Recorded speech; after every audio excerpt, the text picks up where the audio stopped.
So in this video, I'm going to be talking about the 5 top paid jobs you can actually do in the UK. Now, only one of these actually requires a degree. The other 4 do not require a degree. So in theory, you can actually, study, gain work experience for these sort of roles. Now, I'm going to start from the 5th, which is the average of the whole industry. So it's not necessarily going to be a position where you're going to actually earn this money starting off. It's the industry average. Some people earn more, some people earn less. So starting off is actually in aviation, which is an air traffic controller. Granted, there's a lot of experience and training needed for this sort of role. You can actually work your way up. It takes about 2 years to actually get into a position where you can actually be doing the job.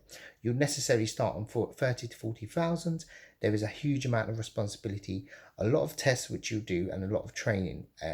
After that, you should be earning about 75,000 to 80,000 on this sort of salary as a fully qualified air traffic controller. You don't need a university degree. It does help if you want to do aviation studies as well with that. A fourth on this list is actually an average. It's quite hard to actually differentiate in terms of, because it's such a broad topic. It's actually sales. Now, the average salesperson can earn, upwards of millions per year. Good example of this is a stockbroker. You would think that, they're trading, but actually they're selling stock. They're actually the highest paid if you're operating on large hedge funds, chances are you're going to be earning very, very large amounts of money, guaranteed bonuses as well. And with that, it's not unheard of to earn £20 million with that.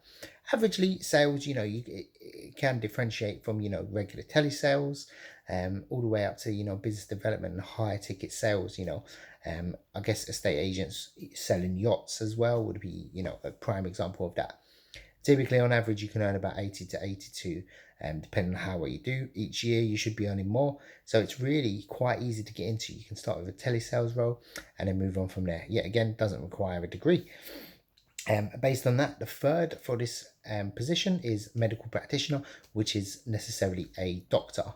So, there's sort of anesthetic nurses that earn quite well, but on average, a full-time doctor should be earning anywhere from 84,000 pounds per year. It does require a degree and there's a hell of a lot of studying. If you want to go down the route of sales, chances are you're probably going to earn as much as a doctor if you get good at it and you practice for 7 years. And one that takes no training at all. Probably the best way to get him through this is number 2, which is a pilot. And it takes probably about 3 to 5 years.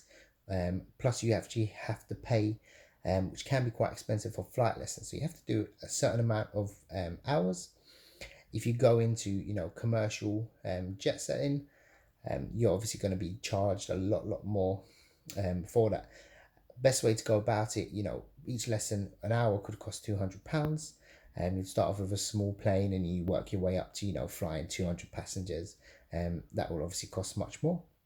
Best way to go about it is to either save your money now and then work up through that, or you can get an apprenticeship or an internship with, EasyJet, British Airways, move on from there. Chances are you could be earning anywhere from 90 to 100,000. Based on that, probably number 1 is going to be slightly different. Again, no degree required, and there's many routes into this. It's working as a director or chief executive officer, so basically running a whole company. And chances are it can work in any single industry. If you've got more than 2 employees, chances are you could work your way up to chief exec or managing director. It's very varied. A lot of people take the route of starting their own company, but a lot of people actually hire for these sort of positions. I would say average salary is about 100 to 150,000 depending on the industry. And you can obviously, there's chief execs and directors in pretty much every industry, even if, public sector, schools, hospitals, charity sector as well. So yeah, again, there's 5 really high paying jobs. Only one of them actually requires a degree.